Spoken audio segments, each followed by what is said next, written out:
दोस्तों मैं बात करूंगी अंजना सिंह और यश मिश्रा के बारे में, जिनका रिलेशन पहले से बहुत ही अच्छा था। उसके बाद इन दोनों का तलाक हो गया। तलाक हुए भी बहुत दिन हो गया। उसके बाद यश मिश्रा निधि झा से शादी कर लिए, जो कि निधि झा एक एक्ट्रेस भी है। लेकिन दोस्तों कहीं न कहीं अंजना सिंह के जितने भी फैन हैं सब पूरा भड़के हुए हैं निधि झा पर, और निधि झा पर बहुत सारा इल्जाम लगाते हैं कि अंजना सिंह का घर बर्बाद करने में निधि झा का ही हाथ है, और बहुत सारे उल्टे पुल्टे कमेंट भी करते हैं। तो इसी बात को लेकर के अंजना सिंह से पूछा गया तो अंजना सिंह का ऐसा जवाब आया जिसको सुनकर आप भी चौंक जाएंगे।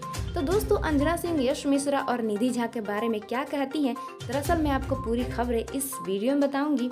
वीडियो को स्किप ना करते हुए लास्ट तक जरूर देखिएगा। और हाँ दोस्तों, अगर अभी तक आपने हमारे इस चैनल को सब्सक्राइब नहीं किया है तो तुरंत सब्सक्राइब कर लीजिए। दोस्तों जैसे कि आप सब जानते हैं कि अंजना सिंह का एक बेटी भी है अदिति, जो कि वो लोग तलाक के बाद बहुत ही खुश रहते हैं। देखा जाए तो अदिति अपने पापा के साथ भी रहती है और निधि झा के साथ भी रहती है। इन दोनों में तो कोई प्रॉब्लम नहीं है, ना ही अंजना सिंह में और ना ही निधि झा में।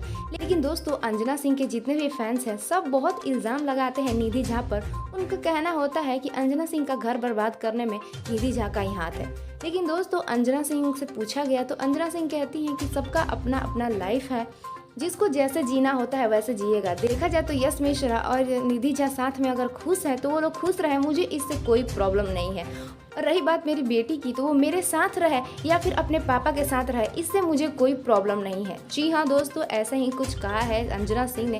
देखा जाए तो अंजना सिंह का दिल तो बहुत बड़ा है और सारे लोग बहुत उनसे कुछ सीखते भी हैं। लेकिन वहीं दूसरी तरफ अंजना सिंह के जितने भी फैन हैं सब पूरा भड़के हुए हैं निधि झा पर। उनका कहना है कि अंजना सिंह का घर बर्बाद की है निधि झा, और उन पर पूरा भड़के हुए हैं। तो दोस्तों क्या सच में आपको लगता है कि अंजना सिंह का घर बर्बाद करने में निधि झा का हाथ है?